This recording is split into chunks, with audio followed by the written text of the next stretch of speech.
So I just finished reading that Mickey Mouse bullshit of a manga. Okay, let me calm down a little. But I just finished reading Tokyo Revengers.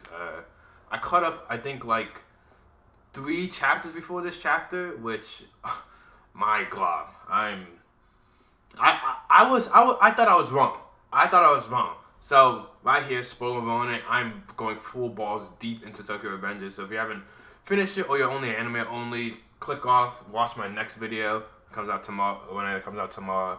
But if you do want to hear my opinion, here we go.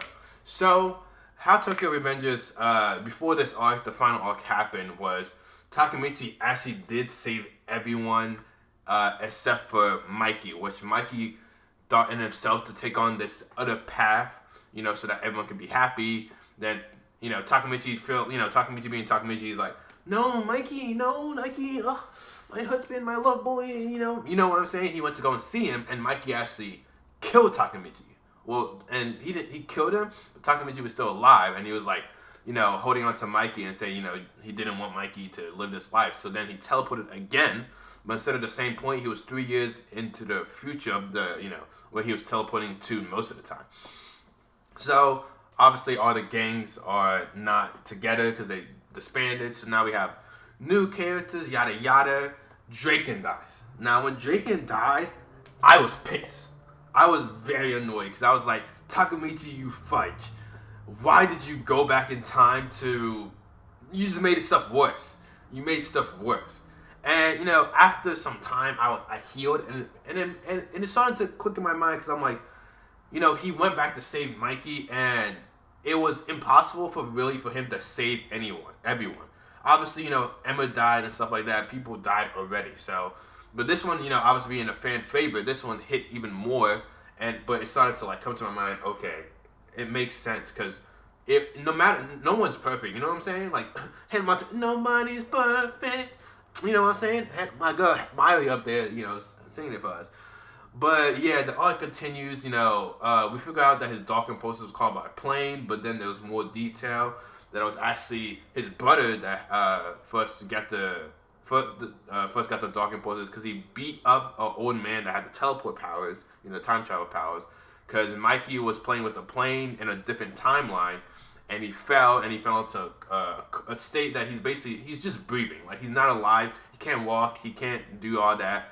And he eventually passes away. And the older brother, Mikey's older brother, feels like it was all his fault. So once he beat up or killed the time traveling guy, because he got cursed because he killed the man, like he didn't give it straight up to him. Mikey's other brother decided to unalive himself, sadly.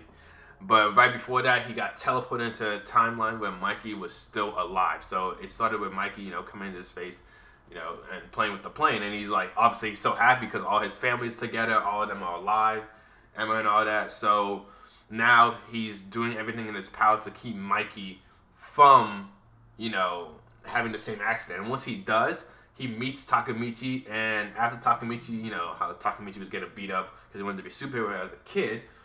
Sorry, I'm just rambling, but I'm trying to give you guys the context of why this annoys me, how the manga ended. He shakes Takemichi's hands to give him the time power. So now in this timeline, Mikey has the dark impulses that was a curse from the homeless man.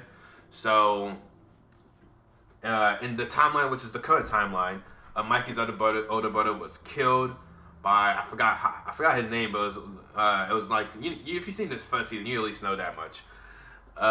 And he kills him, and Mikey, starts getting those dark impulses even more. And we're back to current timeline. So now that Mikey explains that his brother was the original time travel that really started all this, not the original, obviously that was the homeless man, but the one that really started all this. Takemichi's like, all right, bet, bro. Let all your dark pulses into me, and I'll take it on. So obviously, Mikey basically lets loose. It was basically like the Nine Tails going full crazy on Minato. Well, whoa. Sorry, I would never mean to disrespect Minato like that. My fault, Minato. My fault. But it basically like a fight like that. It was basically one-sided. Mikey was beating him, and then Mikey killed Takemichi. Now, when Takemichi was pretty much dead, like it was like dead, like it was done. And obviously, before this, a lot of other people died. A lot of people sacrificed their lives so that Takemichi could get to this point to save Mikey. Now, obviously, people died before Takemichi came back, and people died before that.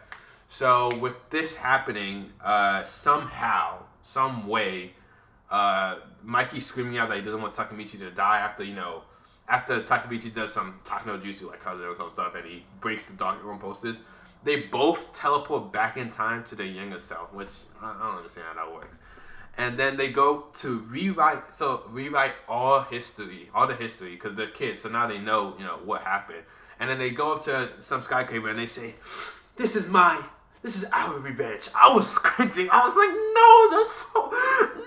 I was on Twitter for like 30 minutes reading everyone's reply to, not this chapter, the chapter before, because it was so, I was like, okay, so they basically undid everything in the manga so that we could have a happy ending. This chapter we catch up with everyone. We see what they're doing. Everyone's obviously doing a career and enjoying their life. And then Takemichi gets married to Hinata. And everyone's like, congratulations, Takemichi. And then we see a flower donated, and that's the end of the manga. The reason why this is so dumb is because what was the point? There was no loss. There was no gain. And I thought the whole point was for us to feel for this character, to understand the pain he goes through. But like, if he can honestly, and obviously he failed, and he finally able to do it. But what was all the sacrifice for all those people? What was all that point for? What was really this Mickey Mouse ass ending? Like, it infuriates me to the max about this stuff. And obviously I didn't explain it the best to understand it. If you just read, I would read Tokyo Revengers, because for majority of the series, it was fire. I enjoy it. But like, for me personally, an ending can mess up like your rating for like so much. You can go by like almost 5 points by every ending, because you're not gonna make me watch all this just to leave me flat or leave me blue balls. You know what I'm saying? But yeah, I rambled. I went on a little tangent. I know, my fault, guys. I was not even paying attention to it. I was just zoned out, just talking. But yeah, this is probably my longest video in a minute, because I try to keep it short, but I had to talk about this Tokyo Revenger stuff. But yeah, if you want to see another manga I talked about, which hasn't been back soon, it's called Ruri Dragon. It should be on the screen right now. It's definitely an older video of mine, so hey, I mean, obviously I developed, I got the hair now. But if you guys like that, enjoy. But if you're not, see you guys in a bit.